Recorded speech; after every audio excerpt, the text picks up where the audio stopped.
kita pada pekan ini akan mempelajari ada juga ternyata contoh di dalam Alkitab yang menghindari, menolak, bahkan kabur dari misi itu.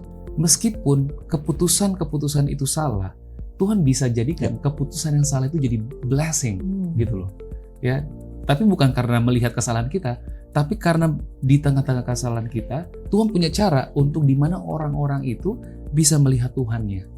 Sekarang pertanyaannya adalah kenapa Tuhan memilih Yunus untuk memberitakan kabar itu kepada Niniwe? Karena kan walaupun tidak terlalu jauh ya, tadi 560 mil, tapi apakah nggak ada gitu orang lain, either di tempatnya Yunus dia tinggal atau di yang tempat yang lebih dekat gitu dari Niniwe?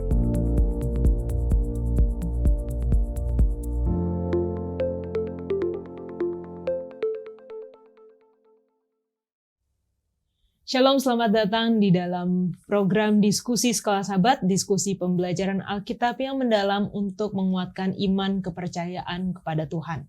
Senang sekali bisa terus menemani pemirsa sekalian dalam Diskusi Sekolah Sahabat ini. Semoga pemirsa tidak bosan-bosan ya melihat saya setiap pekan. Tapi saya senang karena sudah ada teman-teman yang hadir di studio untuk berdiskusi bersama. Terima kasih untuk waktunya. Dan juga kita memiliki banyak teman-teman yang menyaksikan Diskusi Sekolah Sahabat ini dan telah menuliskan komentar di kolom chat dari YouTube channel Diskusi Sekolah Sahabat. Kita ingin menyapa mereka dan yang pertama mungkin saya boleh minta Jadi untuk membacakannya. Yang pertama dari Priscilia Hilda Reileli. Terpujilah Tuhan untuk pelajaran yang indah. Amin. Selanjutnya dari Willis Swi. Salam semua tim Yola. Puji Tuhan, ada lagi set yang baru. Terima kasih penjelasan diskusi yang sangat santai, indah, dan sangat membantu saya untuk memperdalam lagi pengetahuan saya. Salam dari Gereja Ulu, Dusun Sandakan, Sabah, Malaysia. Tuhan memberkati. Amin. Yang selanjutnya ada dari Nus Malioe. Selamat hari persiapan. Amin, puji Tuhan. Biasanya belajar atau nonton Sekolah Sahabat itu tingginya di hari Jumat ya. Hari Jumat, hari persiapan menuju hari Sabat. Oke, selanjutnya saya boleh minta Giri untuk membacakan. Baik, di sini ada dari Global Ministry God's Love Dewi. Shalom, puji Tuhan. Boleh tidak dapatkan buku Sekolah Sahabat yang akan datang? Saya dari Sabah, Malaysia. Terima kasih. Nah, gitu ya. Yang berikutnya ada dari Masya Mahubesi. Shalom, salam dari kami. Dan yang berikutnya ada dari user. Ya. Tolong doakan keluarga saya agar dapat cepat selesai dari masalah penceraian. Oke. Lalu yang berikutnya ada dari Daojing. Maaf kalau salah penyebutannya. Dikatakan shalom semuanya. Amin. Terima kasih. Jadi ada permohonan doa juga ya di sini untuk masalah keluarga. Dan untuk buku Sekolah Sahabat sangat boleh, silakan hubungi nomor call center Hope Channel Indonesia. Dan yang terakhir boleh Pendeta Heski bacakan. Baik, Yola, ada juga permohonan doa sepertinya ini. Dari Medina Yenusi, tolong doakan anakku agar bisa aktif di gereja. Makasih. Bisa ditanggapi, kita tahu bahwa setiap orang punya kelebihan dan kekurangan. Kalau seperti itu, kita bisa saling melengkapi. Karena Tuhan Yesus itu yang sempurna, jadi kita perlu saling menyapa satu sama lain. Komentar juga ya dari pelajaran. Kemudian dari Manalu, Washington. Shalom buat semua para narasumber. Tuhan memberkati juga saudara Manalu ya. Kemudian dari Tulun, Dusun Official Channel. Mantap sekali pembahasan Sekolah Sahabat. Ternganga saya mendengarnya. Terbaik, amin. Puji Tuhan, puji Tuhan. Jadi kita senang sekali mendengar respon ya dari teman-teman yang telah menonton bagaimana pelajaran Sekolah Sahabat ini menjadi berkat, menjadi manfaat baik secara pribadi maupun keluarga ataupun juga jemaat. Dan kami mengundang teman-teman tulis di kolom komentar YouTube channel Diskusi Sekolah Sahabat, kita akan membacakannya. Kalau ada permohonan doa atau ada pertanyaan juga silahkan tuliskan di kolom komentar Diskusi Sekolah Sahabat.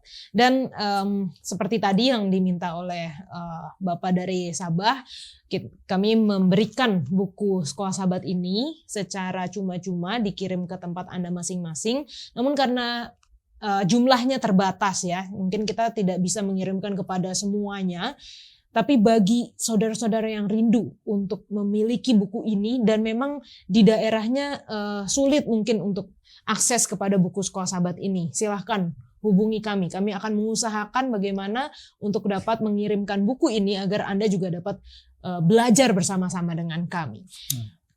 Kita saat ini sudah masuk di dalam triwulan yang terakhir tahun 2023 mengenai misi Allah, misi saya. Setelah beberapa pelajaran sebelumnya kita telah melihat bagaimana orang-orang yang telah menerima dan melakukan misi Allah itu menjadi misinya.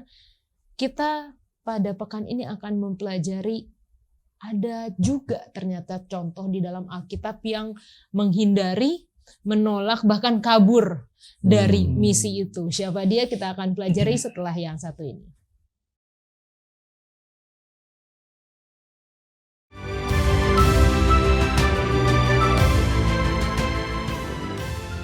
Mungkin kita semua pernah bertanya, apa tujuan hidup saya?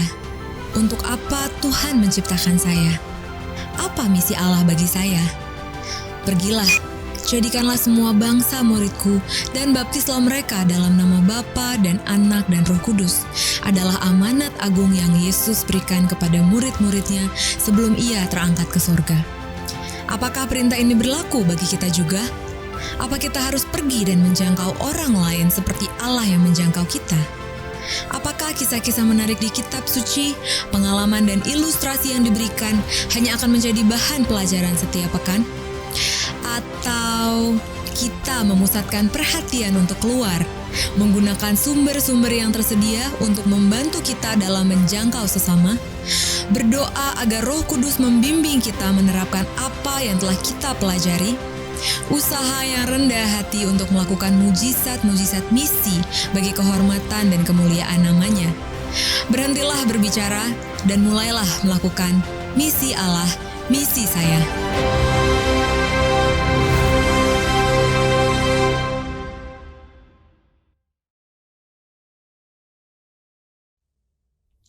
Pelajaran kelima dengan judul alasan-alasan untuk menghindari misi.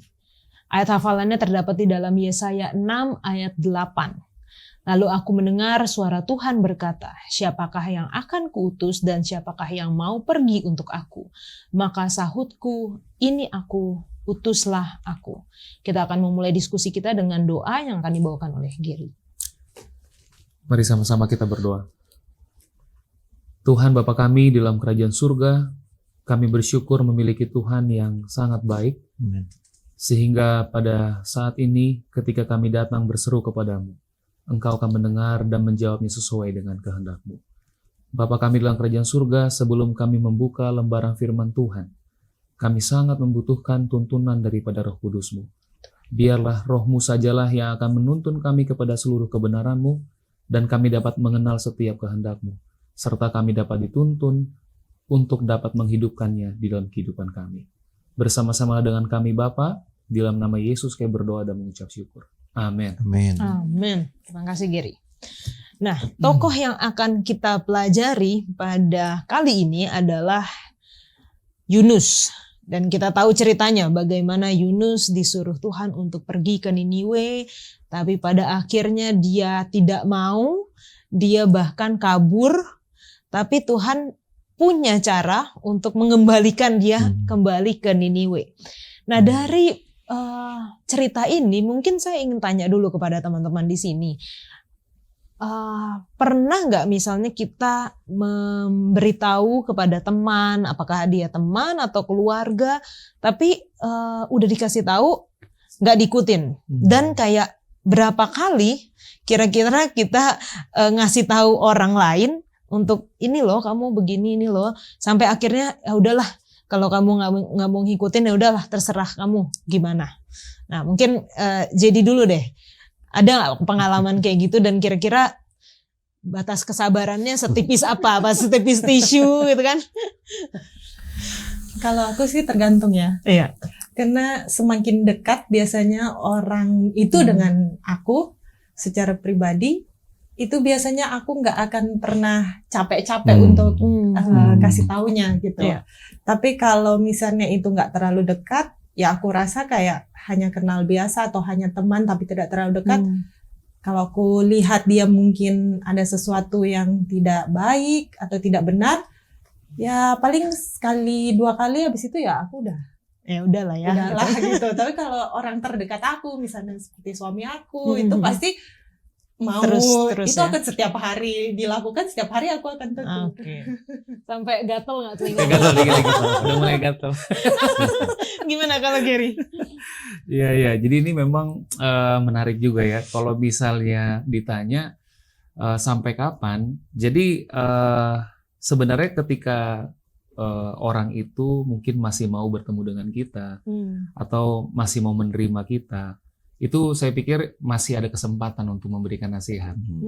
Nah, tapi kalau mungkin dia sudah menutup jalan di mana kita bisa bertemu atau mungkin bisa berkomunikasi, saya pikir itulah sudah waktunya di mana kita nggak bisa lagi untuk memberikan nasihat. Karena saya teringat ada satu ayat dikatakan di dalam Matius 10 ayat 14, di situ dikatakan, dan apabila seorang tidak menerima kamu dan tidak mendengar perkataanmu, keluarlah dan tinggalkanlah rumah atau kota itu dan kebaskanlah debunya dari kakimu. Jadi yang pertama itu adalah bagaimana kalau dia tidak menerima, artinya menerima ini kan sebuah kesempatan di mana kita bisa duduk bersama-sama atau mungkin bertemu. Nah, jadi kalau saya pikir dari ayat ini kalau saya sudah tidak bisa lagi bertemu atau mungkin berkomunikasi lagi, aku pikir itu sudah lah ya gitu. Oke. Kalau Pendeta Hezky? Ya kurang lebih sama ya. Malah saya coba menggabungkan dari apa yang sudah mereka katakan. Jadi kalau dekat pasti akan terus menerus disampaikan. Dan memang ada titik di mana saya juga mau kutip, sudah terpikir tadi. Hanya Gary lebih dulu dikasih kesempatan. Matius 10 ayat 14. Jadi ya kalau memang masih banyak juga orang yang lain yang perlu disampaikan. Bisa jadi kita banyak buang waktu di satu orang, tiba-tiba ada orang lain yang sudah meringis-ringis ya, kesakitan minta tolong. Dan sebagai bukan pekerjaan ya, profesi gembala itu paling sering menegur, baik di mimbar, baik di mana saja ya, bukan hanya pendeta ya, para pembicara juga. Jadi selama kita masih accessible itu tadi, ketemu orang itu, kita sampaikan apa yang harus disampaikan. Dan kalau perlu cari lagi yang harus disampaikan. Amin. Terima kasih Pendeta. Nah ini karena kita melihat ceritanya Yunus itu, walaupun dia kayak nggak mau dengar gitu ya sama Tuhan, dia kabur gitu ya, tapi Tuhan tetap cari dia. Bahkan setelah yang di Niniwe, setelah akhirnya semuanya bertobat, terus dia masih kesel lagi gitu sama Tuhan, tapi Tuhan tetap cari dia. Jadi kayak kalau kita melihat cerita Yunus ini, kita melihat bagaimana belas kasihan Tuhan bukan hanya kepada orang-orang Niniwe, tetapi juga kepada Yunus yang harusnya kalau misalnya udah kayak gitu, ya udah kalau kamu nggak mau saya pakai, saya bisa pakai orang lain. Contohnya Tuhan bisa saja kan punya istilahnya alasan seperti itu. Oke.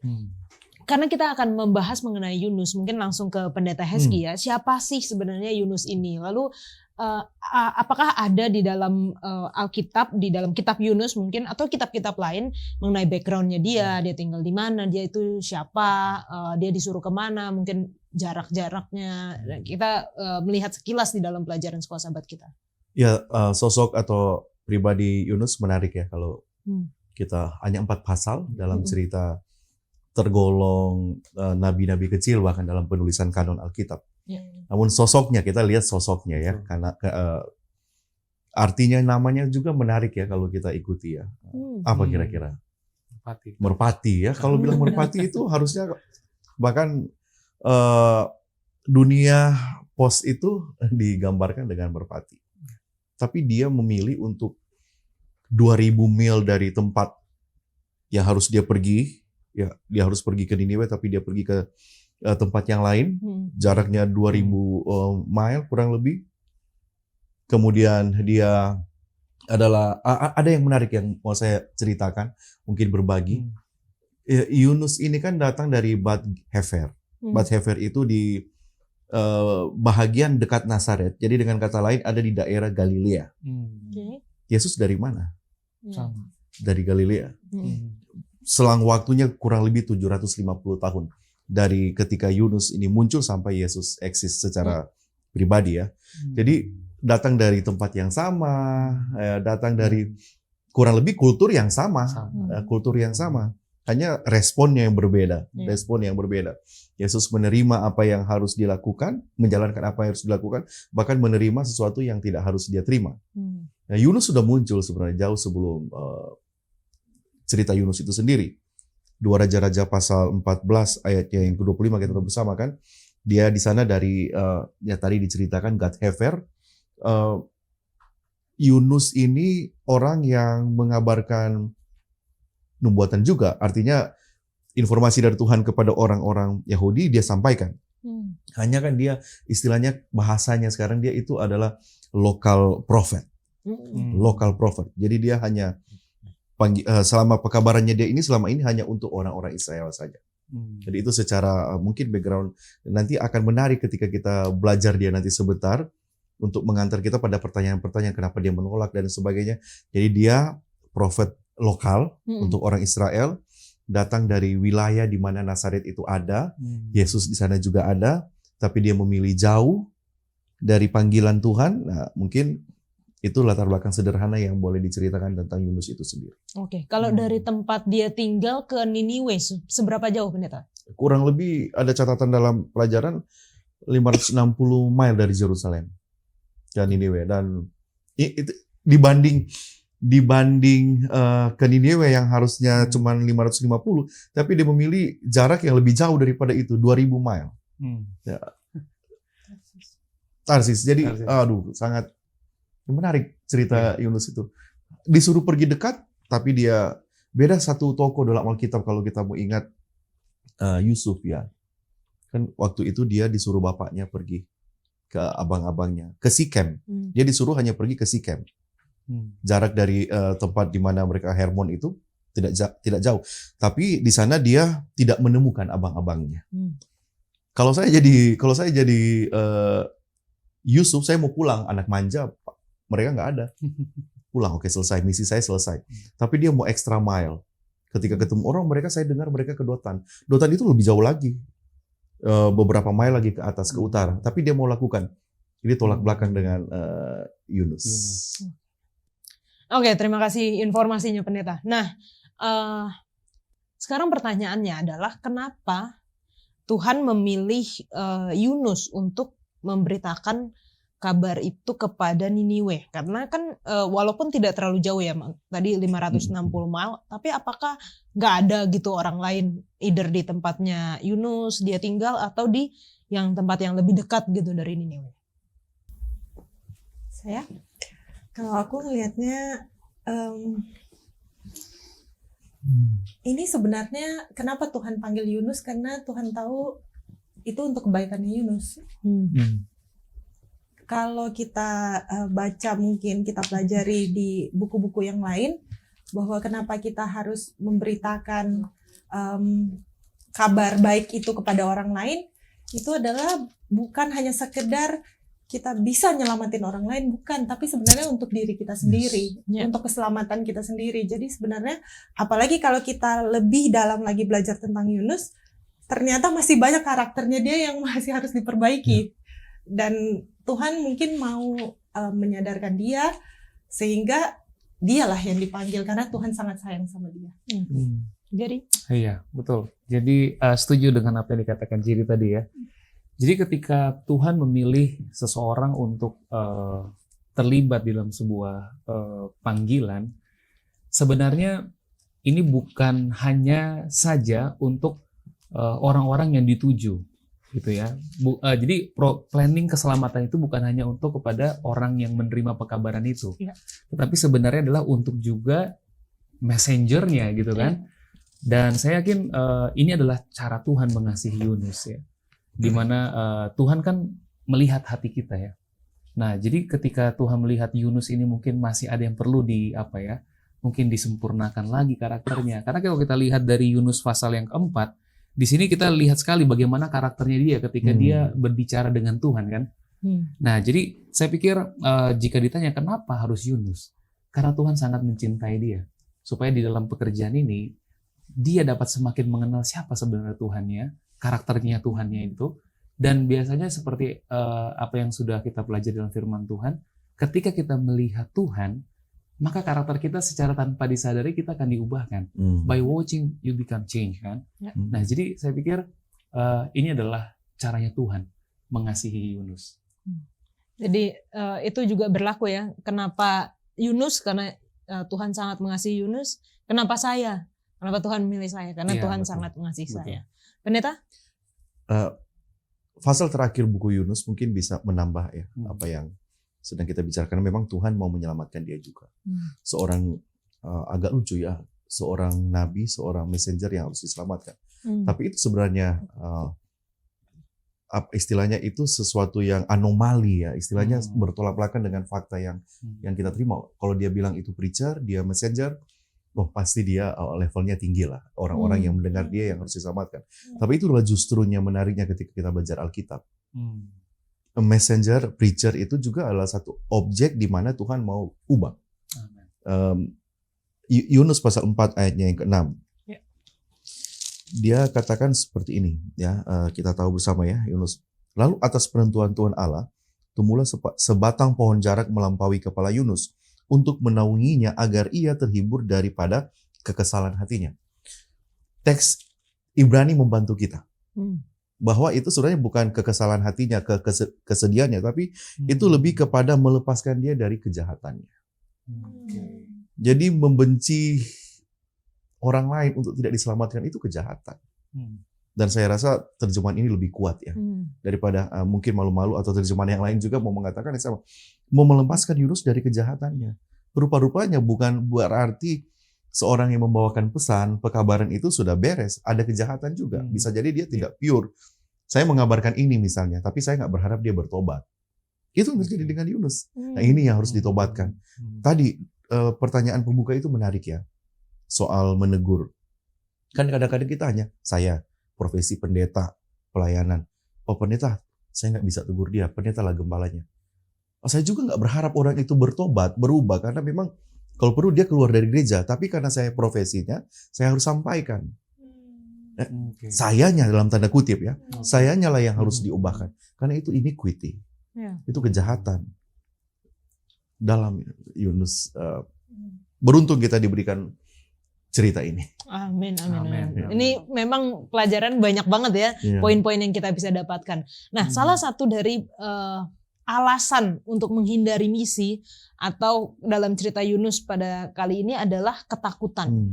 Kenapa sih Yunus itu takut? Walaupun kita akan lihat di selanjutnya masih banyak gitu alasan-alasannya yang lain, bukan hanya karena takut gitu. Kita tahu Niniwe seperti apa jahatnya, tapi apakah kadang-kadang itu bisa terjadi sama kita juga?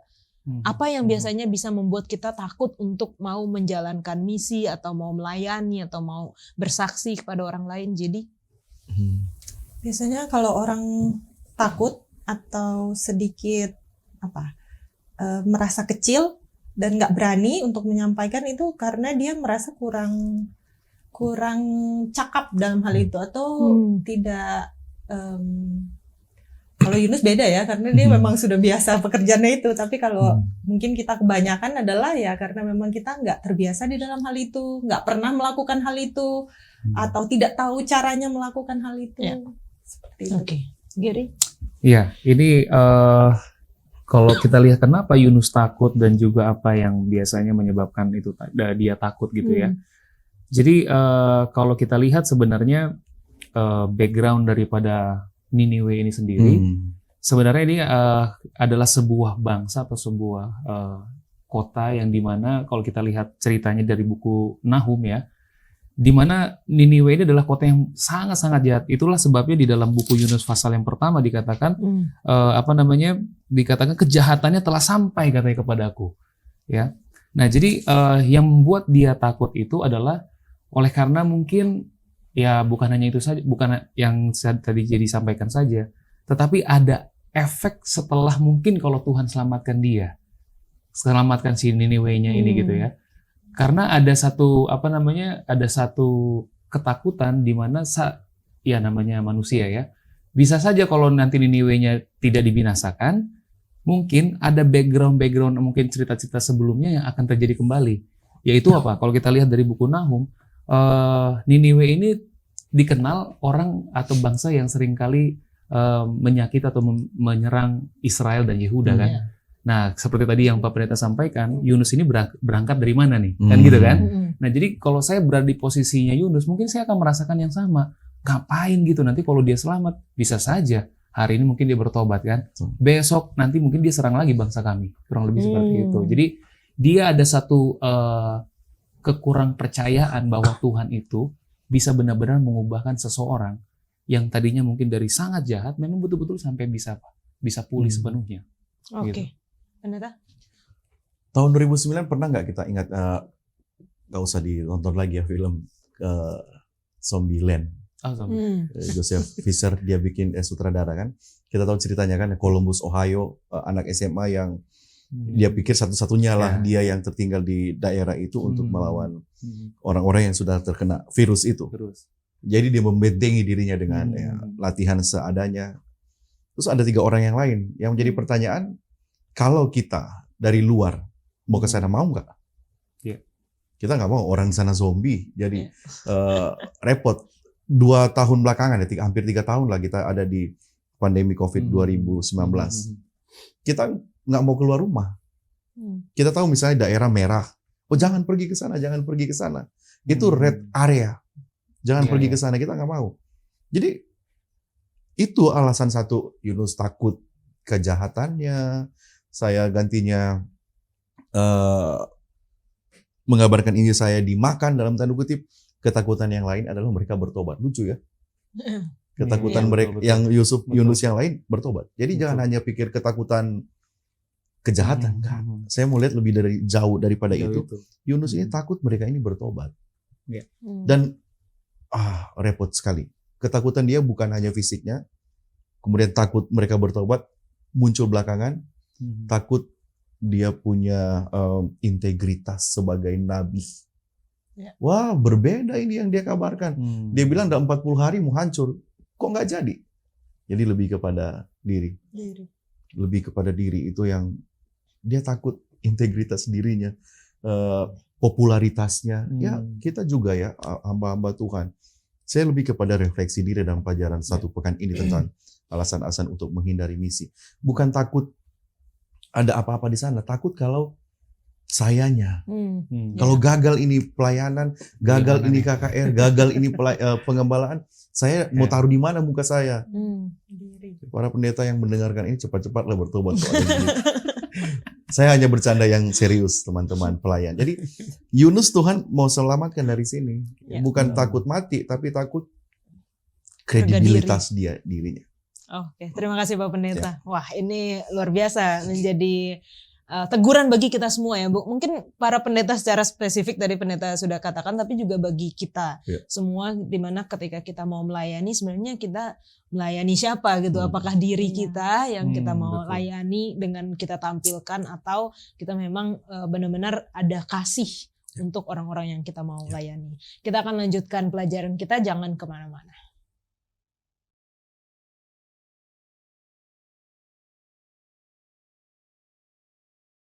Ada yang menarik dari cerita Yunus ketika dia berangkat ke Tarsis dengan menggunakan kapal. Terjadi badai yang besar tetapi dia tidur. Dan kita sepertinya teringat kepada cerita orang yang tidur di kapal di tengah-tengah badai. Tidak lain tidak bukan adalah Tuhan Yesus sendiri. Betul. Dan ketika orang-orang di kapal itu membangunkan Yunus, lalu membuang undi tentang ini mereka mau cari tahu ini badai ini gara-gara siapa. Di Yunus 1 ayat 12 dikatakan setelah keluar namanya Yunus yang dibuang undi itu, Dikatakan, angkatlah aku, campakkanlah aku ke dalam laut, maka laut akan menjadi reda dan tidak menyerang kamu lagi. Sebab aku tahu bahwa karena akulah badai besar ini menyerang kamu. Jadi kayak sebenarnya masih ada gitu kesadaran dirinya Yunus bahwa oh ini orang-orang bisa celaka nih gara-gara saya. Ya udahlah, saya serahkan diri aja. Nah, kira-kira menurut JD, kenapa sih Yunus masih mau gitu? Bukankah dia, ya tadinya kan dia memang menolak panggilan Tuhan, tapi masih ada sedikit mungkin di dalam hatinya kesadarannya untuk kenapa dia akhirnya menyerahkan diri untuk dibuang. Sebenarnya aku kayak kurang setuju dengan kalau mikir dia itu ada kesadaran sedikit. Tapi lebih tepatnya kayak, bukan lebih tepatnya, tapi maksudnya kalau aku lihat, sepertinya dia bukan benar-benar sadar.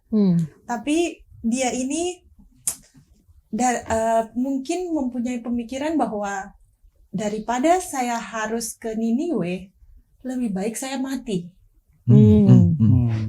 Jadi daripada saya harus pergi karena memang entahlah mungkin kebencian atau ketidaksukaannya terhadap orang-orang Niniwe ini sangat besar, jadi dia lebih baik daripada saya harus ke sana, lebih baik saya mati saja. Dan mungkin dia kayak mau bilang gitu atau bernegosiasi mungkin atau mau ini sama Tuhan bahwa nih bukan saya kok yang bikin saya mati. Dia kayak setengah melimpahkan kesalahan itu kepada orang-orang yang ada di kapal gitu. Jadi kayak ya kan mereka yang buang saya dari kapal ini gitu kan. Jadi saya ngelihat kayak Yunus ini dia memang mati-matian dia tidak mau sebenarnya ke Niniwe gitu. Kalau menurut Gary gimana?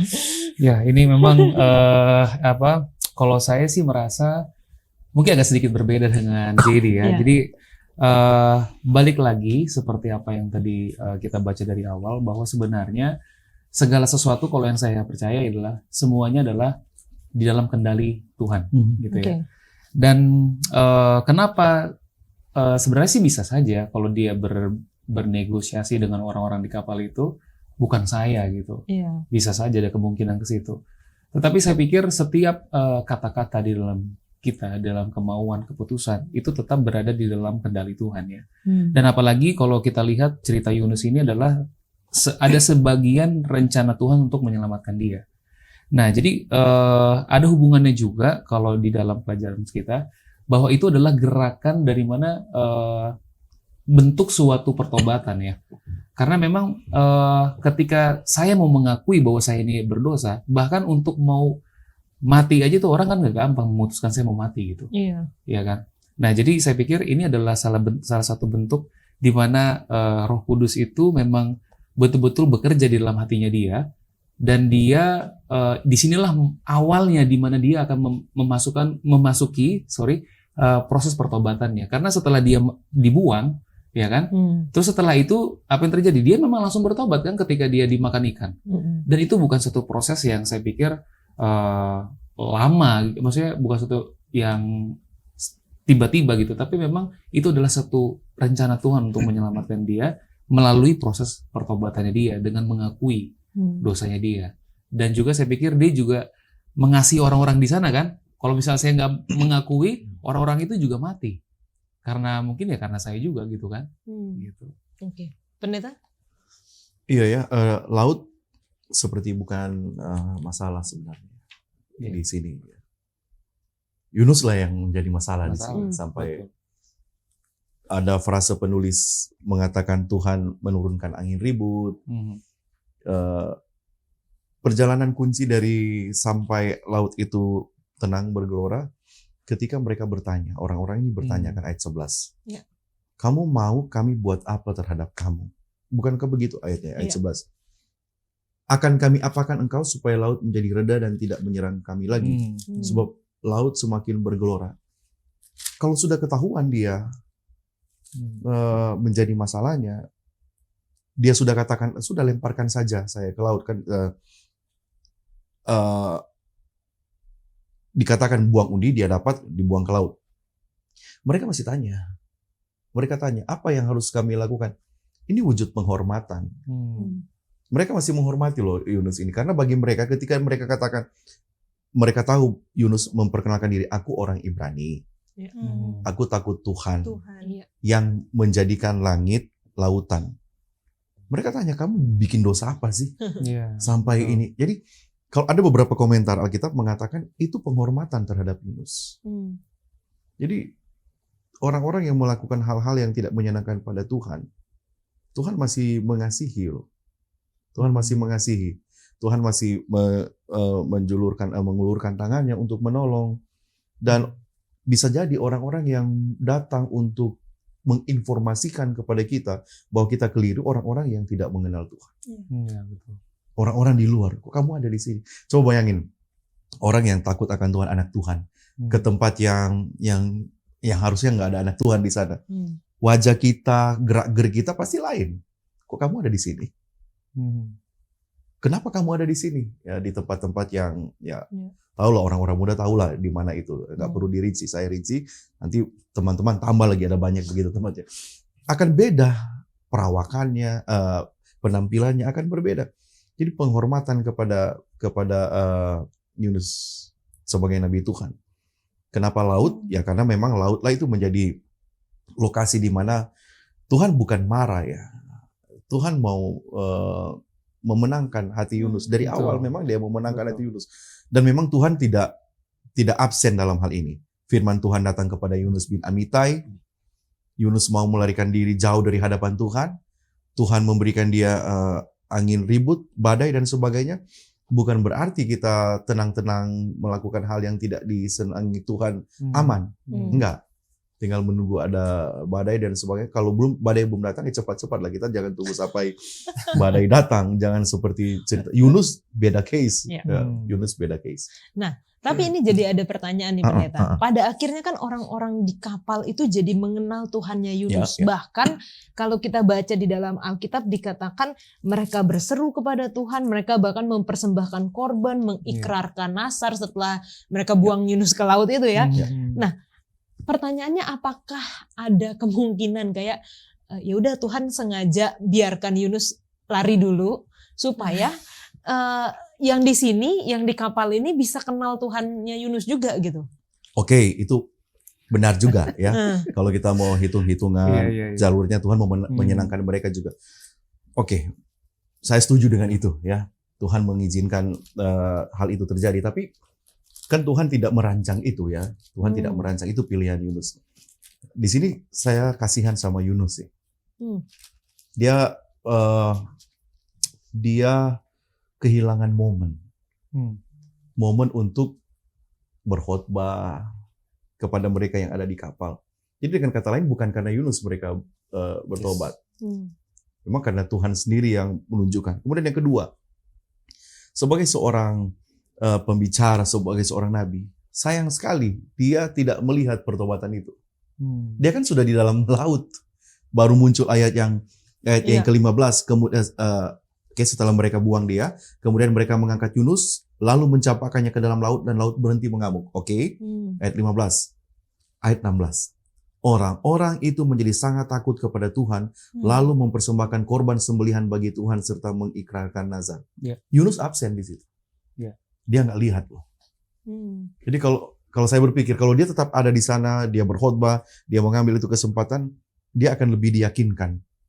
Oh, kalau saya pergi ke Niniwe, begini. Tapi itu tidak terjadi. Jadi kasihan, Yunus hilang. Kita kan yang tahu, Yunus nggak tahu kan? Kenapa kita tahu? Karena kita yang baca. Alkitab ini Yunus pasal 1 ayat yang ke-15-16. Yunus nggak ada, Yunus di dalam laut. Ya ke laut aja yang dalam ceritanya kan. Kita yang lihat bahwa orang-orang itu bertobat. Kalau dia kemudian diberitahu informasi, dia tidak menjadi saksi mata. Sayang sekali. Oke. Nah ini mungkin ke Gary nih. Apakah artinya kayak setiap panggilan Tuhan kita harus selalu langsung terima atau ya boleh aja nggak dulu deh Tuhan kayak Yunus gitu kan, tolak, toh Tuhan kan tetap bisa mencari jalan lain gitu. Ya, ini tapi sebelum itu aku tadi mau menambahkan juga ini karena menarik ini yang di ayat 16 itu Pak Pendeta ya. Karena memang dikatakan memang betul di situ bukan karena Yunusnya. Gitu, dan pertanyaannya adalah kalau Yunus tidak lari dari panggilan itu, mereka nggak diselamatkan kalau gitu. Pertanyaan gitu kan. Nah, jadi sebenarnya kalau yang bukan sebenarnya, tapi apa yang saya dapat gitu. Jadi sebenarnya ketika orang-orang yang bertemu dengan Yunus di kapal itu, tanpa harus ketemu dengan Yunus, sebenarnya pun Tuhan punya cara sendiri untuk menyelamatkan dia. Gitu. Tapi yang spesial ya dalam cerita Yunus ini adalah yang Tuhan ajarkan kepada saya pribadi, meskipun keputusan-keputusan itu salah, Tuhan bisa jadikan keputusan yang salah itu jadi blessing, gitu loh. Ya, tapi bukan karena melihat kesalahan kita, tapi karena di tengah-tengah kesalahan kita, Tuhan punya cara untuk di mana orang-orang itu bisa melihat Tuhannya, gitu. Jadi bukan berarti kita ada excuse untuk melakukan kesalahan, enggak ya. Tapi maksudnya saya adalah ya kita nggak perlu harus dibuang dulu ke laut baru kita jadi benar, gitu kan. Tapi artinya yaitu bahwa Tuhan punya 1000 cara untuk menyelamatkan orang yang banyak itu yang ada di kapal. Terus kalau misalnya tadi pertanyaannya, kalau bisa nggak kita excuse dulu gitu ya. Tapi itulah baiknya Tuhan ya Pak Pendeta ya. Dimana ketika Tuhan kasih panggilan itu ke saya, itu Tuhan nggak paksa harus jawab hari ini gitu ya. Tapi baiknya Tuhan itu memberikan power of choice buat saya, apakah saya mau ambil hari ini atau tidak. Tapi pun kalau misalnya saya memilih untuk tidak, ketika pekerjaan itu harus berjalan, Tuhan juga punya yang lain untuk menggantikan kita. Gitu. Jadi saya pikir ketika kesempatan itu datang untuk saya pribadi, ya saya rindu untuk tidak menolak sebenarnya. Tapi ya manusia ya, kadang-kadang kita juga punya pilihan-pilihan, tapi saya rindu Tuhan bisa membantu pilihan-pilihan saya supaya benar. Gitu. Amin, amin. Oke, nah kita lanjutkan pelajaran kita. Kalau di selanjutnya salah satu alasan kita ada dalam menghindari misi adalah berbagai pandangan yang salah. Ini pandangan apa aja sih yang biasanya kita miliki sehingga kita menghindari misi? Jadi pandangan yang salah biasanya, ini maksudnya contohnya berarti ya? Contohnya adalah biasanya kenapa saya tidak mau terjun di dalam pekerjaan Tuhan yang ini. Itu karena biasanya saya kurang pengetahuan akan hal itu. Ataupun biasanya juga hati saya sudah terlalu penuh dengan hal yang lain. Jadi untuk pekerjaan itu saya rasa itu tidak penting lagi. Kalau hati saya sudah penuh kan dengan yang lain-lain yang saya anggap lebih penting gitu. Jadi pekerjaan ini sudah tidak akan jadi penting lagi buat saya pribadi. Mungkin itu salah satu contoh. Yang membuat kita jadi ini ya salah paham mungkin sedikit. Salah paham, betul. Ya. Kalau dari lihat apa yang saya pernah alami, saya juga pernah merasakan takut gitu Pak Pendeta ya. Kenapa? Karena saya berpikir ketika saya masuk ke dalam panggilan Tuhan, saya harus membawa orang yang mungkin menurut saya belum kenal Tuhan untuk bergabung bersama-sama saya menjadi satu yang sama seperti saya. Dan kalau itu tidak berhasil, sepertinya saya tidak berada di dalam panggilan Tuhan itu. Gitu. Jadi mungkin yang menjadi kesalahan bagi saya adalah ketika saya tidak mengerti sebenarnya apa yang menjadi misi Tuhan sebenarnya gitu. Jadi ketika saya sudah tahu tujuannya, saya akan melakukan even meskipun hal itu sederhana, saya pikir itu sudah berkenan di depan Tuhan. Karena apa? Karena saya mengerti gitu. Apa yang menjadi misi daripada Tuhan untuk dikerjakan bagi saya gitu. Itu aja. Pendeta? Itu kan Tuhan perlu saya. Itu pandangan yang salah. Itu yang menjadi kadang-kadang membuat misi itu gagal. Tuh kan Tuhan perlu saya. Ketika ada panggilan untuk pelayanan ini, Bro Gary, Sis Jadi, kamu tuh kan dalam hati, nggak di-declare ke orang, nggak ya, Tuhan perlu saya. Itu pandangan yang salah. Kalau nggak ada saya, nggak jalan. Nggak jalan. Nggak jalan. Betul. Makanya ketika gagal tadi, saya sangat sedih sekali. Ini yang terjadi dengan Yunus. Yunus menganggap bahwa dia bisa melakukan, inilah dalam pelajaran Yunus, bukan karena Yunus pertobatan baik orang-orang di kapal maupun orang-orang yang ada di Niniwe, bukan karena Yunus. Jadi pandangan yang salah adalah menganggap bahwa Tuhan perlu saya, Tuhan perlu saya. Padahal batu-batu saja kalau Tuhan suruh berbicara, hewan-hewan kan banyak cerita bisa, menjadi cara Tuhan. Betul. Jadi Jangan sampai kita menganggap Tuhan memerlukan saya. Oke, terima kasih Pak Pendeta. Teman-teman jangan kemana-mana, kita akan lanjutkan diskusi kita yang luar biasa ini setelah yang satu ini.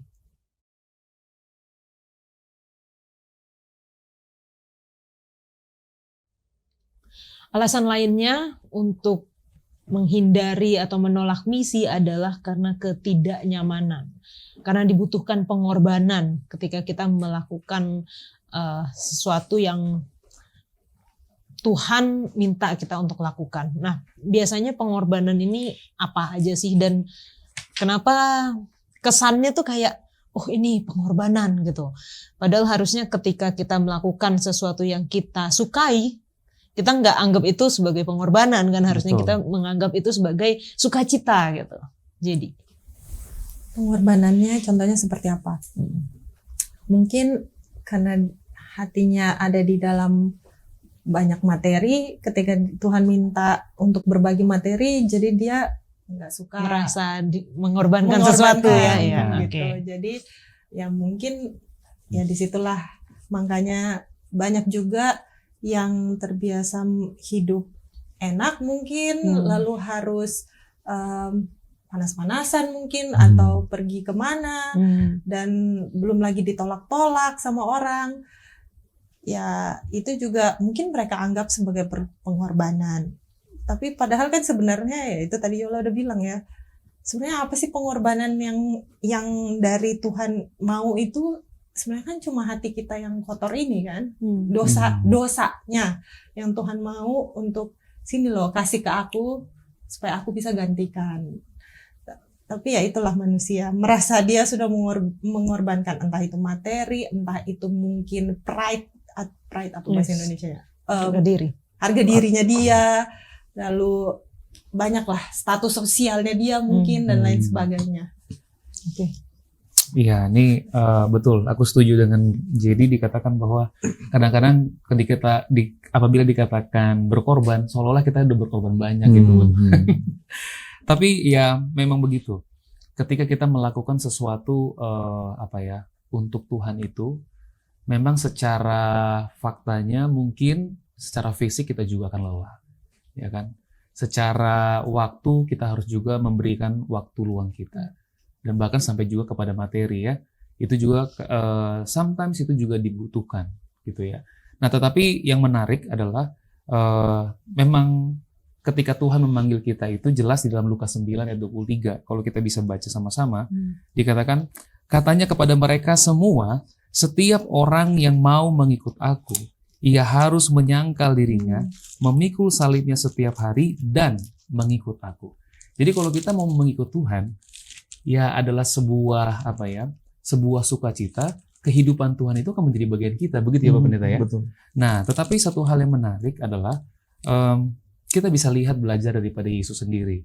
Gitu, bagaimana kalau bisa misalnya ditanya, Yesus capek nggak? Ya mungkin saja sebagai manusia dia pun juga lelah, ya kan? Dan bahkan bukan hanya lelah saja, dia korbankan keilahiannya dia, bahkan suasana surga pun dia tinggalkan gitu. Tapi yang menarik, kalau kita lihat Yesus itu tidak pernah terlihat bagaimana dia itu bersungut-sungut menjalankan tugasnya ketika dia di dunia. Mungkin kalau ditanya kenapa sampai bisa begitu, jawabannya cuma satu. Karena dia sangat cinta dengan kita. Ya, dan satu hal yang menarik adalah harapannya, kalau kita juga mengasihi Tuhan kita, sama seperti Tuhan mengasihi kita, saya pikir ini sudah tidak akan lagi menjadi sebuah pengorbanan lagi, rasa korban gitu, kayak kita mengorbankan sesuatu lagi, karena kita mengasihi Tuhan. Dan menariknya Yunus itu merasa dia mengorbankan banyak untuk ketika dia mengabarkan kabar itu kepada Niniwe. Dia merasa dia mengorbankan mungkin waktunya, dia sampai harus melewati banyak hal, dibuang ke laut, masuk dalam perut ikan, lalu melibatkan emosi, melibatkan bahkan kalau di pelajaran kita ini dikatakan berinvestasi dalam kehidupan orang lain, benar-benar memperdulikan mereka, bisa sangat melelahkan.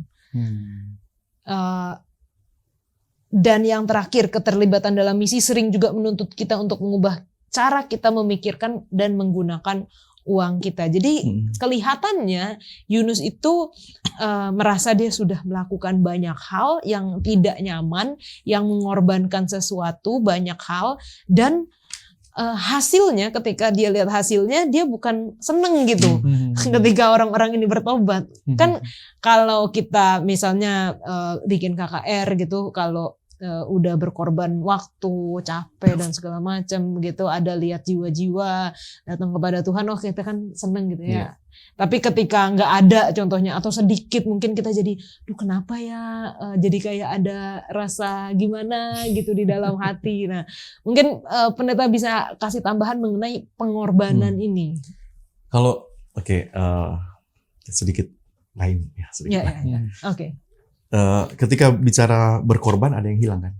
Iya. Harusnya ya, ada yang hilang. Waktu kita hilang, materi.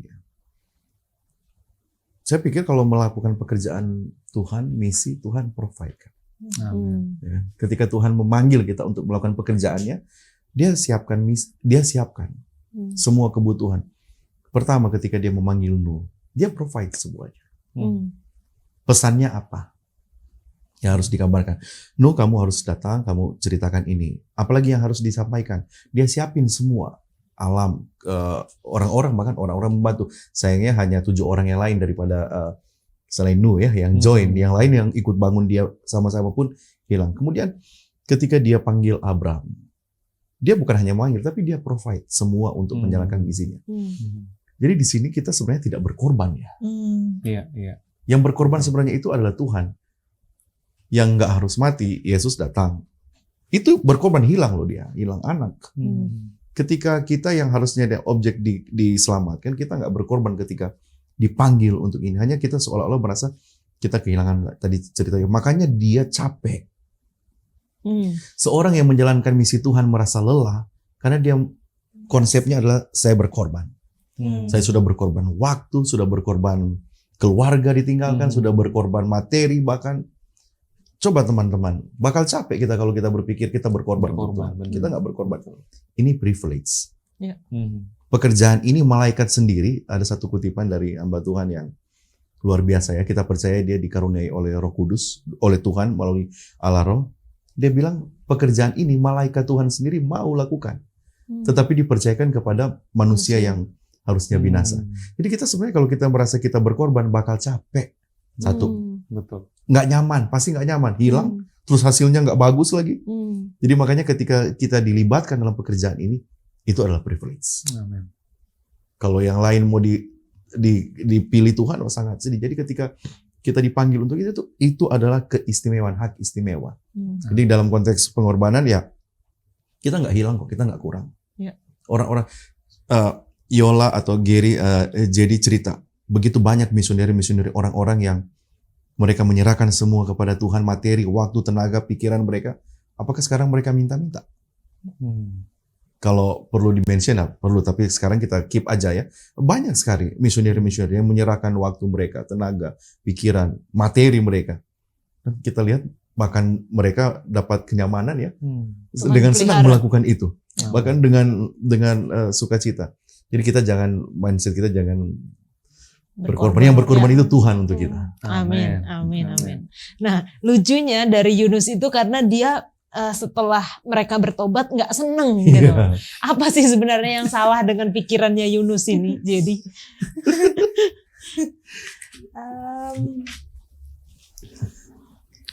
karena saya juga, makanya saya penasaran juga ini apa yang ada di dalam pikiran Yunus. Tapi kalau kita coba pelajari, kalau saya sampai di kesimpulan bahwa memang ya ini yang Tuhan lagi mau kerjakan di dalam dia, yaitu ternyata ya tadi Pak Pendeta juga sudah bilang bahwa jangan pikir walaupun dia itu pekerja Tuhan atau hamba Tuhan yang terbiasa melakukan di dalam pekerjaan Tuhan, ternyata dia tidak punya kasih. Iya, dia punya segalanya gitu, maksudnya. Ternyata Yunus ini benar-benar dasar aja kayaknya dia gak ada gitu. Aku juga gak ngerti. Tapi ya itulah ya, makanya kita memang kita harus berdoa lah terutama apalagi mungkin kita yang ada di depan Betul. sini Ya, sekarang. Betul. Gimana kalau misalnya seandainya tiba-tiba viewersnya hanya 2 orang, Iya.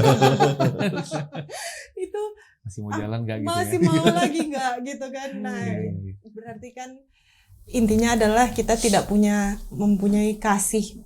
Dasarnya itu kan harus dengan kasih kan, biasanya Yesus melakukan semuanya itu atas dasar kasih. Jadi ketika kita melakukan segala sesuatunya, ya mungkin Yunus ini menjalani profesinya dia nabi ya, atau messenger messenger of God ini mungkin tidak dengan kasih ya. Mungkin ada yang lain gitu. Alasan lain gitu. Nah, itu yang mau Tuhan sadarkan dari Iya, Yunus. Oke. Ya, ini pertanyaan saya juga sebenarnya Yol ya. Ya, kenapa dia masih tetap maksudnya kesal juga gitu ya. Tapi memang setuju dengan Jadi bilang bahwa dasarnya justru dia hilang, lost gitu ya. Kenapa? Karena memang ketika kita punya relationship, sebelum itu mungkin begini, kita bisa juga menjadi preacher, atau mungkin kita bisa menjadi seorang mungkin yang dilihat juga gitu ya, sering berkhotbah. Tapi bisa juga kita ini melakukan itu, di lain sisi saya juga kehilangan relationship kita dengan Tuhan gitu ya. Nah, kalau saya yakin kalau saya punya relationship yang benar dengan Tuhan, saya punya kasih yang benar dengan Tuhan, dan Tuhan pun juga mengasihi saya. Saya pikir respon yang pertama yang sangat dasar itu adalah ketika saya melihat orang, itu saya akan melihat dengan cara Tuhan melihat dia, gitu ya. Dan justru ini yang sebenarnya lost dari siapa? Dari si Yunus ini nih, gitu ya. Jadi kenapa dia sampai di titik itu? Kalau apa yang saya pelajari dari cerita ini adalah karena dia lost kasihnya Tuhan itu. Ya, ada istilah seperti ini ya, istilah missionary. Lawannya itu adalah mission lari. Lari dari misi. Baru dengar ya. Ya, saya baru mencoba-coba dan boleh menulis missionary, mission lari. Jadi missionary melakukan misi, kalau mission lari yang lari dari misi. Tapi menariknya tidak berakhir itu, kembali ke missionary kan di Yunus. Hanya memang Tuhan proses Yunus ini lebih kepada hal yang sebenarnya sederhana ya, 4 pasal ini. Sebenarnya kalau dibuat sederhana selesai, hanya 1 pasal, 2 pasal selesai. Tapi kenapa sedramatis ini cerita dalam Yunus 4 pasal ini? Karena orang yang mau dibenerin itu yang si preacher tadi itu, messenger itu. Tahu nggak, dia keselnya itu sama karakternya Tuhan loh. Iya. Iya kan? Iya. Yang dia sedihkan itu, yang dia Tuhan. Pasal 4, yang kita ke pasal 4. Saya kutip ya. Tuhan, bukankah telah kukatakan itu ketika masih di negeriku? Itulah sebabnya maka aku dahulu melarikan diri ke Tarsis. Sebab aku tahu bahwa engkaulah Allah yang pengasih dan penyayang, yang panjang sabar dan berlimpah kasih setia. Inilah alasan kenapa Yunus lari. Karena Allah pengasih, penyayang, setia, panjang sabar, berlimpah kasih setia, yang menyesal karena malapetaka yang hendak didatangkannya. Jadi memang satu dari sekian banyak nabi yang ada yang perlu diulik bahasa sekarang. Yunus ini, dia lari karena karakternya Tuhan. Jadi dengan kata lain, ada juga orang-orang yang keluar daripada Tuhan itu karena tahu karakter Tuhan itu baik. Jadi kalau dia mau katakan ini pasti terjadi. Positifnya Yunus ini, dia percaya bahwa Tuhan sanggup melakukan ini. Bahwa Tuhan itu benar-benar berkuasa. Hanya jadi persoalannya ini kan, waktu kita tahu kan ada tanaman dan sebagainya, mungkin nanti juga dibahas. Seringkali salah alamat kita berterima kasih. Gantinya kita berterima kasih kepada Dia pemberi, tapi kita mengucap syukur atas pemberian. Yunus begitu. Kalau hasilnya bagus, kita angkat diri kita, bukan kepada giver dari pemberi. Jadi Yunus menghindari banyak hal, benar, dia nggak mau ketemu orang dan sebagainya. Dia lari. Satu lagi yang disayangkan, yang kedua yang saya lihat ya, Dia absen ketika lihat orang-orang di kapal bertobat. Dia absen ketika melihat orang-orang Niniwe bertobat. Dia kan langsung kabur. Dia tidak melihat pemandangan yang luar biasa. Coba deh kalau dia sabar dikit, nggak mau kabur, kan dia habis. Sudah kok Tuhan, sudah selesai saya punya pekabaran. Enak kalau kita lihat tanaman itu bertumbuh. Enak kalau kita lihat hasil itu enak. Dan ada kesenangan. Menikmati proses itu lebih baik daripada sekedar hasil. Kalau hasil kan kita tahu, pelajaran ini mengatakan bukan Yunus, bukan siapa-siapa, Tuhan. Betul. Kita harus menikmati, enjoy the process itu. Oke. Memang ini waktu nggak pernah habis ya untuk berdiskusi Alkitab dan terutama juga Yunus yang walaupun cuma 4 pasal tapi kayaknya banyak banget yang kita bisa pelajari dari cerita Yunus ini. Cuman kita balik ke ayat hafalan yang tadi pendeta. Bagaimana cerita Yesaya ketika Tuhan katakan siapakah yang akan kuutus, siapa yang mau pergi untuk aku. Yesaya bisa katakan ini aku, utuslah aku, bukan ini aku utus dia gitu ya. Nah, apa sih pendeta yang kita bisa pelajari dari mungkin pindah sedikit dari Yunus ke Yesaya sehingga kita ketika ada panggilan Tuhan itu kita bisa merespon dengan hal yang sama dengan Yesaya. Ini aku, utuslah aku. Ya, kenapa juga ayat ini yang harus diambil itu jadi pertanyaan karena cerita Yunus banyak cerita ayat di dalam cerita Yunus yang boleh dijadikan ayat tema. Saya coba-coba berpikir dan cara orang penulis Sekolah Sahabat ini, pelajaran Alkitab ini mengambil ayat ini, bagi saya menemukan ternyata dari kata yang mau pergi itu. Siapa yang mau pergi? Memang agak berat ketika kita mengetahui apa artinya siapa yang mau pergi itu. Mau pergi itu artinya mau di-shape, mau dibakar, mau di bentuk. Jadi cocok sekali memang dengan. Jadi sekarang saya dapati kenapa ayat ini muncul kepada cerita Yunus. Karena dan siapakah yang mau pergi itu memang berat. Ketika Tuhan mengucapkan kata itu, Yesaya menulis ini.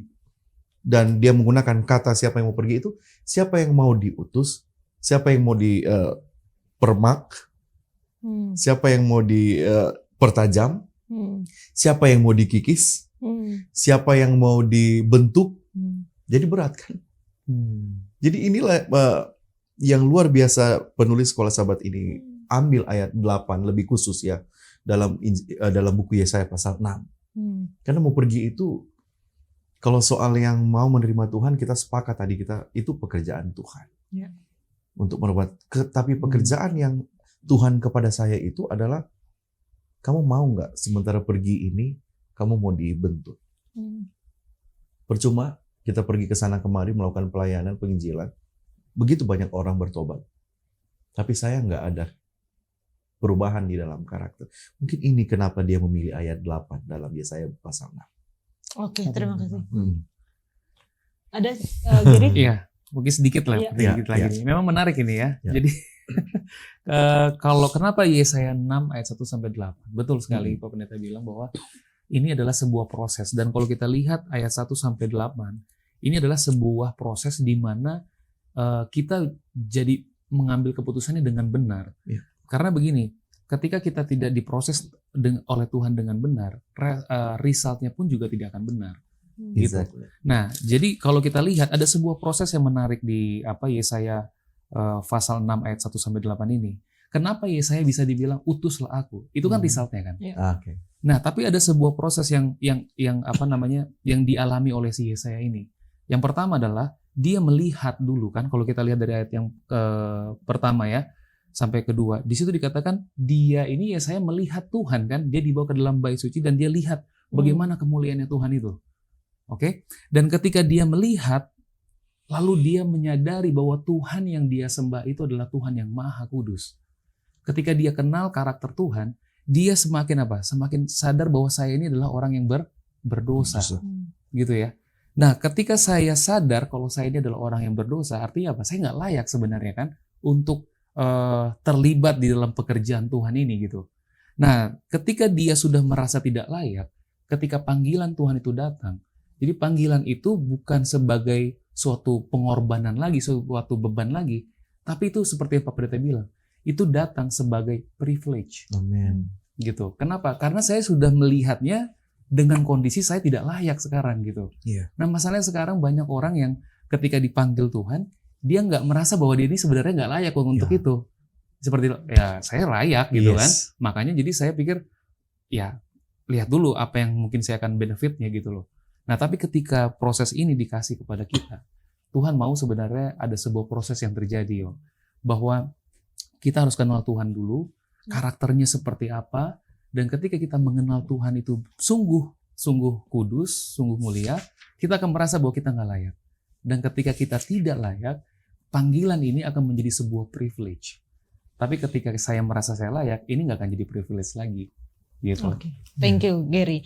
Jadi sama seperti Yunus yang mengalami pengalaman pribadi bertemu dengan Tuhan di dalam perut ikan itu ya, Betul. kita juga perlu untuk memiliki pengalaman pribadi bertemu dengan Tuhan, Betul. supaya kita ngerasa bahwa walaupun kita nggak layak, tapi seperti Yunus nih, yang banyak banget kekurangannya, tapi Tuhan mau pakai. Jadi jangan merasa bahwa, wah saya harus sempurna dulu, saya harus baik dulu, saya harus begini dulu, begitu dulu, saya harus suci dulu Ya, gitu untuk betul. mau masuk di dalam pekerjaan Tuhan.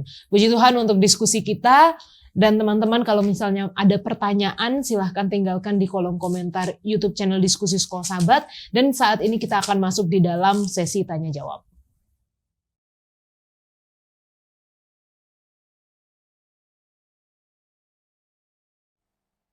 Baiklah, kita tiba pada sesi tanya jawab dan tentu saja saat ini kita bersama dengan Pendeta Michael Palar. Terima kasih banyak Pendeta sudah mau Terima kasih, meluangkan sama-sama. waktu untuk menjawab pertanyaan-pertanyaan dari teman-teman yang sudah masuk di kami terkait dengan pelajaran diskusi sekolah sahabat dengan tema misi Allah dan misi saya. Baik, langsung saja ya Pendeta. Untuk Siap. pertanyaan yang pertama, ini ada dari Razli. Mengutip dari Kisah Para Rasul 1 ayat 8, kamu akan menerima kuasa kalau Roh Kudus turun ke atas kamu. Pertanyaan, bagaimana Roh Kudus menjadi sosok pribadi? Bukankah wujudnya roh? Silahkan Pendeta. Oke. Roh Kudus itu pribadi. Bukankah dia adalah roh? Jadi seringkali memang kita berpikir kalau ada kata roh, maka itu adalah artinya sesuatu yang melayang-layang.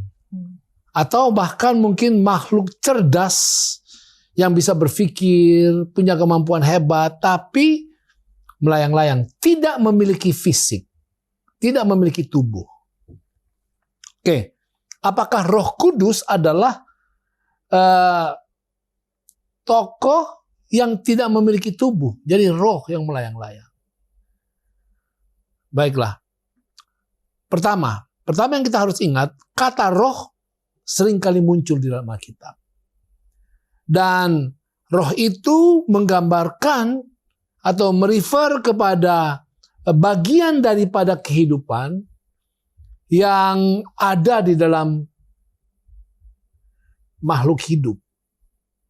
Makhluk hidup, bagian kehidupan daripada makhluk hidup. Roh atau nyawa.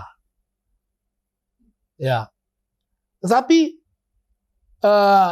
bila mana Alkitab berbicara tentang roh, bagian daripada makhluk hidup, bukan berarti bahwa roh itu adalah sesuatu yang bisa hidup, bisa ada tanpa adanya tubuh. Tidak bisa. Roh itu adalah gambaran bagian daripada kehidupan manusia secara seutuhnya, yang mana dia tidak bisa hidup dengan diri sendiri. Sebagaimana fisik tidak bisa hidup dengan diri sendiri, maka roh tidak bisa hidup dengan diri sendiri. Itu adalah satu kesatuan. Jadi bila mana dikatakan roh, itu sudah pasti adalah tentang bagian daripada kehidupan dan juga bagian daripada seseorang atau satu tokoh. Itu yang pertama. Jadi dari pengertian ini maka kita bisa lihat bahwa Roh Kudus bukan hanya rohnya, tetapi dia juga adalah tokohnya. Itulah yang ditekankan. Yang kedua, ketika Tuhan menciptakan manusia, maka boleh dibaca Kejadian pasal 1 ayat 26, apa yang dikatakan di sana? Kejadian 1 ayat 26. pasal 1 ayatnya yang ke-26 bunyinya demikian. Berfirmanlah Allah, baiklah kita menjadikan manusia menurut gambar dan rupa kita, supaya mereka berkuasa atas ikan-ikan di laut dan burung-burung di udara dan atas ternak dan atas seluruh bumi dan atas segala binatang melata yang merayap di bumi. Oke, jadi manusia Tuhan ciptakan menurut gambar dan rupa Allah. Jadi kalau kita melihat manusia, maka kita melihat ciri-ciri Allah di dalamnya. Nah, sebagaimana manusia itu memiliki fisik, maka roh juga yang adalah Tuhan, Roh Kudus adalah Tuhan, maka dia juga memiliki fisik. Sebagaimana kita ini dilihat sebagai gambaran tentang Tuhan. Yang kemudian yang ketiga, Alkitab berulang-ulang kali menyatakan bahwa roh itu adalah satu tokoh yang memiliki kepribadian. Oke, mari kita melihat di dalam buku Efesus 4 ayat yang ke-23. Efesus 4 ayat yang ke-23. 23 Ya. berkata, supaya kamu dibaharui di dalam roh dan pikiranmu. Oke. Efesus 4 ayat yang ke-23 ya? Iya. Oke. Ayat 30. Dan ayat 30, dan janganlah kamu mendukakan Roh Kudus Allah yang telah memeteraikan kamu menjelang hari penyelamatan. Itulah. Jangan kamu mendukakan Roh Kudus Allah. Jadi dia adalah satu tokoh pribadi, kepribadian yang memiliki kehidupan tersendiri, terpisah seperti kita juga masing-masing. Sebagaimana saya, Michael Palar, memiliki tubuh, memiliki kepribadian, begitu juga dengan Amy juga memiliki kepribadian. Ya, memang di dalam Alkitab tidak pernah dikatakan bagaimana bentuk tubuh daripada Roh Kudus. Sebagaimana Yesus kita bisa lihat karena dia menjelma menjadi manusia. Dan kita juga tidak pernah melihat bagaimana Roh Kudus itu tidak pernah tergambarkan seperti apa fisiknya. Hanya gambarkan dalam bentuk api, begitu, lambang api atau burung merpati dan lain sebagainya. Tetapi Roh Kudus itu adalah satu pribadi dan memiliki fisik. Ayat yang terakhir kita baca dalam buku Yohanes pasal 14. Yohanes 14. Ayat yang ke-16. Ayat 16, Yohanes 14 ayat 16. Aku akan minta kepada Bapa, dan ia akan memberikan kepadamu seorang penolong yang lain, supaya ia menyertai kamu selama-lamanya. Jadi ayat ini menyatakan bahwa Roh Kudus yang diutus oleh Yesus adalah seorang penolong yang lain. Seorang tokoh yang sangat penting, yang sangat besar seperti Yesus. Sebagaimana Yesus kalau kita lihat gambarannya, dia itu memiliki fisik, maka dia juga, Roh Kudus itu adalah seorang penolong yang memiliki fisik yang menyertai kita. Walaupun kita tidak bisa lihat memang, tetapi dia itu adalah tokoh yang memiliki fisik seperti kita. Dan itulah sebabnya kita bersyukur karena Roh Kudus, Allah Roh yang mau mendampingi kita, dan kita yakin secara fisik dia pun mendampingi kehidupan kita. Baik, terima Walaupun kasih. kita tidak bisa lihat. Oke, terima kasih banyak Pendeta. Kita akan lanjut di pertanyaan yang kedua. Dari Bambang Eko. Mengenai pertanyaan Allah, di manakah engkau? Pertanyaan ini pernah kami ucapkan saat kami jatuh dengan ketinggian 6 meter. Saya mengatakan, di manakah engkau Tuhan sehingga kami mendapat musibah? Nah, apa yang telah disampaikan Bapak Pendeta, doa merupakan nafas hidup ini, sudah kami lakukan. Pertanyaannya, apa yang harus kami lakukan sehingga kami tidak akan terjadi lagi musibah? Oke, terima kasih. Penting sekali ini. Bagaimana supaya kita tidak lagi ataupun tidak terkena musibah? Jadi pertanyaan ini penting ya. Terima kasih, puji Tuhan, oleh karena Bapak Bambang Eko selamat walaupun jatuh dari 6 meter. Yang kedua, kita harus ingat bahwa Yesus mengatakan dia adalah Immanuel, Allah beserta kita. Jangan pernah ragukan bahwa Tuhan mau mendampingi kita, mau bersama dengan kita. Artinya dia akan melindungi kita. Kita percaya, bahkan di dalam buku Matius pasal yang ke-28 ayat yang ke-20, Yesus katakan, aku akan menyertai kamu senantiasa dalam sampai kesudahan zaman. Kemudian pemikiran yang ketiga yang sangat penting adalah bahwa kenapa kita jatuh? Kenapa kita bisa celaka? Karena musibah. Ada beberapa hal sebabnya. Pertama adalah bisa karena kesalahan kita sendiri. Kita harus menghindar daripada kecelakaan, daripada musibah. Yesus disuruh lompat oleh iblis, bukan? Tapi Yesus tidak mau. Kenapa? Karena itu mencelakai diri sendiri. Bukan? Nah, ada orang yang mencelakai diri sendiri. Pada waktu dia bekerja, dia tidak hati-hati. Makanya di perusahaan-perusahaan, khususnya di pabrik-pabrik itu yang menghasilkan banyak barang-barang ataupun hal-hal yang sangat penting, dikatakan safety first. Safety first, jaga diri, jaga diri. Jadi jaga diri, itu yang sangat penting. Yang keempat, saudara, mari kita lihat pengalaman daripada Rasul Paulus. Berkali-kali dia jatuh ke dalam musibah. Kita baca dalam buku 2 Korintus 11 ayat yang keempat. Mulai ayat yang keempat. Baik, 2 Korintus 11 ayat 4. Sebab kamu sabar saja jika ada seorang datang memberitakan Yesus yang lain daripada yang telah kami beritakan, atau memberikan kepada kamu roh yang lain daripada yang telah kamu terima, atau Injil yang lain daripada yang telah kamu terima. Ayat yang ke 24. Dan ayat 24 dikatakan, 5 kali aku disesah orang Yahudi, setiap kali 40 kurang 1 pukulan. Oke, terus. Ayat 25. Ayat 25, 3 kali aku didera, 1 kali aku dilempari dengan batu, 3 kali mengalami karam kapal, sehari semalam aku terkatung-katung di tengah laut.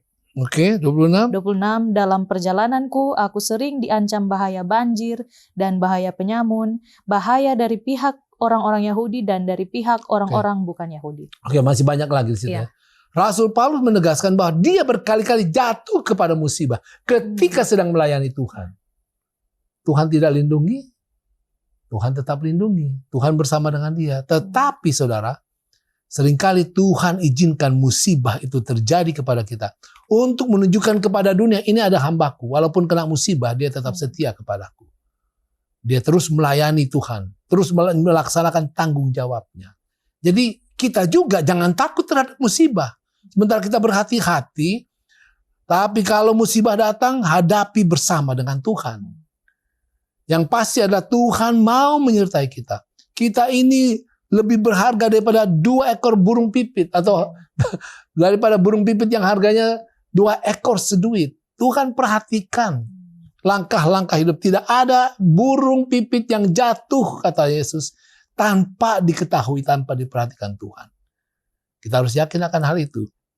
Tetapi sementara, jadi nasihatnya adalah jaga diri baik-baik. Jangan sampai kita celaka. Lakukan yang terbaik. Kalau musibah datang, puji Tuhan, Tuhan percayakan kepada kita satu pelayanan yang harus kita lakukan untuk memuliakan Tuhan di tengah-tengah kesusahan dan kesulitan. Tetapi dalam semuanya kita harus ingat Tuhan bersama dengan kita.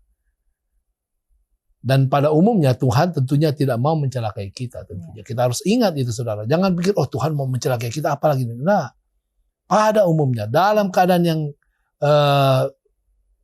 general, Tuhan mau melindungi kita dan Tuhan mau menjauhkan kita daripada mara bahaya. Walaupun kadang-kadang Tuhan biarkan untuk menjadikan kita alatnya yang luar biasa, yang istimewa. Amin. Terima kasih banyak Pendeta atas penjelasan yang sudah diberikan. Dan bagi teman-teman yang masih memiliki pertanyaan sehubungan dengan pelajaran Sekolah Sabat Triwulan keempat tahun 2023 dengan tema Misi Allah, Misi Saya, silakan untuk mengirimkan pertanyaan Anda di kolom komentar YouTube channel Diskusi Sekolah Sabat, dan kita akan membahasnya di episode-episode selanjutnya. Kita akan kembali ke studio.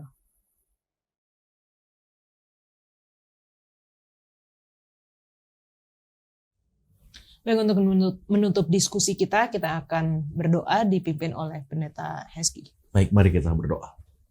Bapa kami yang ada di surga, terima kasih Engkau memberikan kepercayaan kepada kami manusia untuk mengambil bahagian yang istimewa di dalam pekerjaan misimu. Amin. Kami perlu bersyukur untuk kepercayaan Tuhan itu, sanggupkan kami untuk mengambil bahagian di dalam pekerjaan ini. Termasuk juga umat-umat Tuhan, kami doakan bagi para pemirsa Hope Channel yang sedang bergumul, orang tua yang rindu untuk anak-anak tetap ada di dalam gereja begitu aktif, biarlah itu boleh Engkau kabulkan. Demikian juga bagi keluarga-keluarga yang sedang ada dalam masalah, bahkan dibayang-bayangi perceraian, kami berdoa biarlah Tuhan intervensi, Tuhan campur tangan, karena dengan demikian Tuhan akan menunjukkan maksud Tuhan di dalam kehidupan mereka. Yang sakit sembuhkan, lemah iman berikan kekuatan. Pertemukan kami kembali pada diskusi Alkitab pelajaran Sekolah Sahabat pada pekan-pekan mendatang. Biarlah pelajaran ini boleh menjadi berkat bagi kami semua. Di dalam nama Yesus kami berdoa. Amin. Amin. Terima kasih Pak Pendeta untuk doanya. Sama-sama, Juga Jedi dan Gary sudah berdiskusi bersama. Dan biarlah kita tidak lupa juga bahwa di setiap pelajaran ada tantangan-tantangan yang harus kita lakukan. Jadi kita bukan hanya belajar, kita bukan hanya diskusi, kita bukan hanya bicara-bicara saja, tapi kita mulai melakukan sesuatu. Kita mulai dengan hal-hal yang mungkin ditantang dari pelajaran Sekolah Sahabat kita. Oke, kita akan bertemu di episode selanjutnya. Tuhan Yesus memberkati.